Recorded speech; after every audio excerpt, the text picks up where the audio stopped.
ಮುಂದೆ ಯಾರಿಗಾದ್ರೂ ಕೊಡ್ಬೇಕಾದ್ರೆ ನೀವು ಬರ್ಲಿಕ್ಕೆ ರೀಚ್ ಆಗುತ್ತಾ, ಅವ್ರಿಗದ್ ಸಹಾಯ ಆಗುತ್ತೆ. ಟೆಕ್ಸ್ಟ್ ಬುಕ್ ಅಲ್ಲಿ ನೀವು ಬರೀಬೇಕು, ಏನೇನೋ ಭಯ ಆಡಿಸ್ತಾರೆ ನಿಮ್ಗೆ. ಟೆಕ್ಸ್ಟ್ ಬುಕ್ ಅಲ್ಲಿ ನೀವು ಅಂಡರ್ಲೈನ್ ಮಾಡಿ ನೀವು ಬರೀಬೇಕು. ಸಿ ಫಾರ್ ಎಕ್ಸಾಂಪಲ್, ಇದು ಹೊಸ ವರ್ಡ್ ನನ್ಗೆ ಅರ್ಥ ಆಗಲ್ಲ ಅಂತ ಅನ್ಕೊಳ್ಳಿ, ಪ್ರನೌನ್ಸ್ ಮಾಡೋದು ಹೇಗಂತ ಗೊತ್ತಿಲ್ಲ.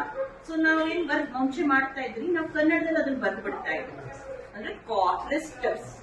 ಸೊ ಅವಾಗ ನಮ್ಗೆ 2-3 ಸತಿ ಅದನ್ನ ಓದ್ಬಿಟ್ರೆ ಆಮೇಲೆ ನಾವು ಕಲ್ಸ್ಕೊಂಡಿದ ತಕ್ಷಣ ಅಳಿಸ್ಬಿಡ್ತಾ ಇದ್ರಿ, ಯೂಸ್ ಮಾಡ್ತಾ ಇದ್ವಿ.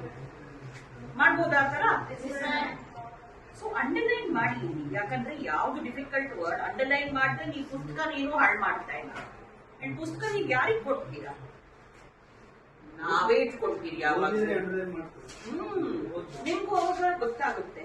ಆಮೇಲೆ ಯಾವ್ದು 1 ಮಾರ್ಕ್ ಕ್ವೆಶ್ಚನ್ಸ್ ಇವ್ರು ಕೇಳ್ತಾರೆ ಅದನ್ನೆಲ್ಲ ನಿಮ್ಗೆ ಇಲ್ಲೇ ಬಂದ್ಬಿಡುತ್ತಾರೆ.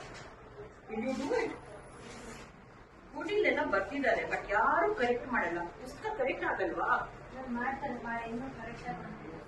ಒಂದ್ಸತಿ ಲೆಸನ್ ಆಗಿದ್ಮೇಲೆ ಮಾಡ್ತಾರಾ?